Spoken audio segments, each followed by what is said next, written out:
Mga kasenyor, andito po ako ngayon sa Kaong, Silang, Cavite. Dito po ako sa taniman ng pinya. Bukod po kasi sa pinya, meron din pong taniman sila ng papaya dito sa gitna ng pinyahan. Meron din po silang puno ng saging. Yan po ang lalaki ng papaya nila po, ano. Napakasarap po ng hangin dito sa Silang, Cavite po. Ang lawak po dito ng kanilang taniman. Ano po.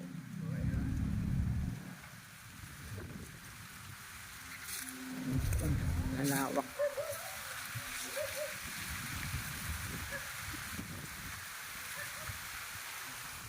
Sariwang hangin, ano, mga kasenyor. Mayroon din po silang taniman ng puno ng saging. Ayan po, may bunga na po. Napakalawak po ng taniman ng pinya na may kasamang papaya dito sa lugar nito. Mahangin. Ang ganda po ng kalangitan.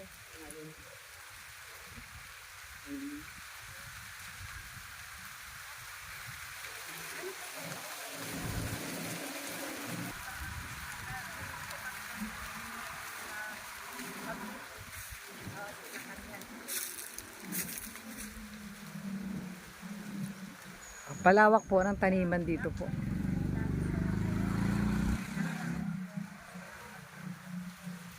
Hindi pa po tagbunga ng pinya, no po.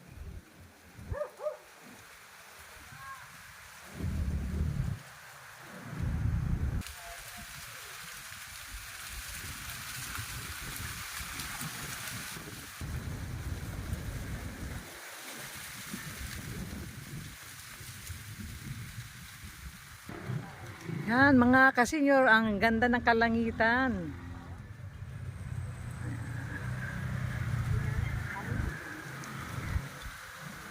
Mga kasenyor, andito po tayo ngayon sa Silang, Cavite po. Andito po yung taniman ng pinya. Kaya lang wala pa po ngayong bunga, ano po.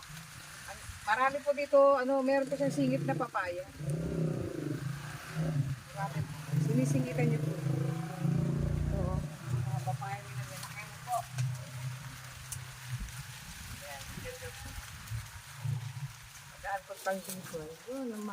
Pangar po ng hangin.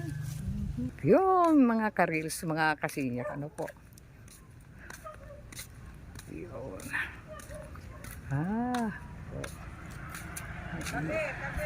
Dito naman po sa kabila, taniman na po, naman po ito ng kamoteng kahoy. Ito po, maliliit pa lang. Ito po yung kanilang ikinabubuhay po dito po sa Silang, Cavite.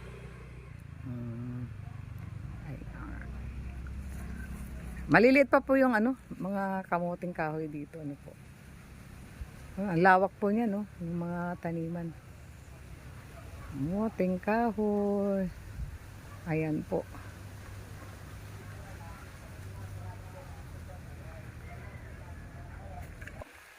Tinatanggalan po ito ng damo. Ano po, ayan, nililinis po nila.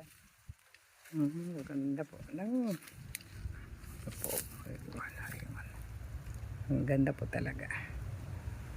Oh, napakalawak po nito.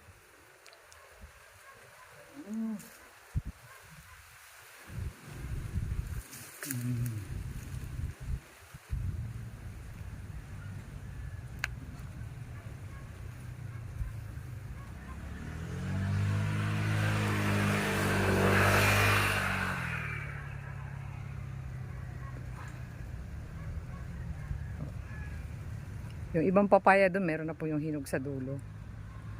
Nililinisan po nila ito ng damo.